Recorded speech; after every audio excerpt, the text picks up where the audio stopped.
പെൺകുട്ടിയുടെ വിവാഹം കഴിയുമ്പോൾ എത്ര മാതാപിതാക്കൾ പറയാറുണ്ട്, നിനക്കെന്തെങ്കിലും പ്രശ്നമുണ്ടെങ്കിൽ വീട്ടിലെ ഒരു മുറി നിനക്കുണ്ടാകും, നീ ഇങ്ങോട്ട് വരേണ്ടതുണ്ട് എന്ന്. പെൺകുട്ടിയുടെ അച്ഛൻ, അമ്മ, ആങ്ങളമാർ, മറ്റുള്ളവർ കൂടെ ഉണ്ടാവണ്ടേ? പെൺകുട്ടികൾ സ്വന്തം കാലിൽ നിൽക്കണം. അത്തരത്തിൽ എന്തെങ്കിലും പ്രശ്നമുണ്ടെങ്കിൽ ഒരു വാർണിംഗ് സൈൻസ്, ഇപ്പോൾ നമ്മുടെ ചെറുപ്പക്കാരോടൊക്കെ റെഡ് ഫ്ലാഗ് സൈൻസ് എന്നൊക്കെ പറയും. ശാരീരികമോ മാനസികമായോ ഉപദ്രവങ്ങളുണ്ടെങ്കിൽ അവർ തിരിച്ച് വീട്ടിൽ വരേണ്ടതല്ലേ? നമുക്ക് ഈ സ്കൂളുകളിലും മറ്റും ഇതിനെക്കുറിച്ച് അറിയിക്കേണ്ടതുണ്ട്, റെഡ് ഫ്ലാഗ് സൈൻസ് അറിയേണ്ടതുണ്ട്.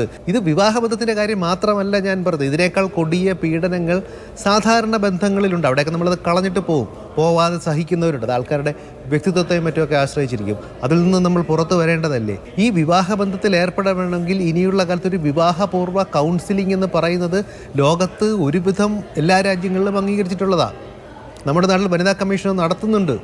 പക്ഷേ അതിൻ്റെ പ്രശ്നം എന്താണെന്ന് വെച്ചാൽ, എന്തുകൊണ്ടാണ് നിങ്ങൾ ഇത് ഒരു വിവാഹപൂർവ്വ കൗൺസിലിംഗ് എന്ന് പറയുന്നത് മാരേജ് സർട്ടിഫിക്കറ്റ് രജിസ്റ്റർ ചെയ്യാൻ നിർബന്ധിതമാക്കാത്തത്?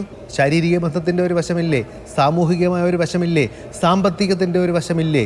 ഇത്തരം പ്രശ്നങ്ങൾ ഒരു വ്യക്തിക്കൊരു സ്വഭാവ പ്രശ്നം ഉണ്ടെങ്കിൽ അതെങ്ങനെ കണ്ടുപിടിക്കാമെന്നും എങ്ങനെ നമുക്കറിയാമെന്നും എങ്ങനെ പരിഹരിക്കാമെന്നും നാം അറിയേണ്ടതില്ലേ?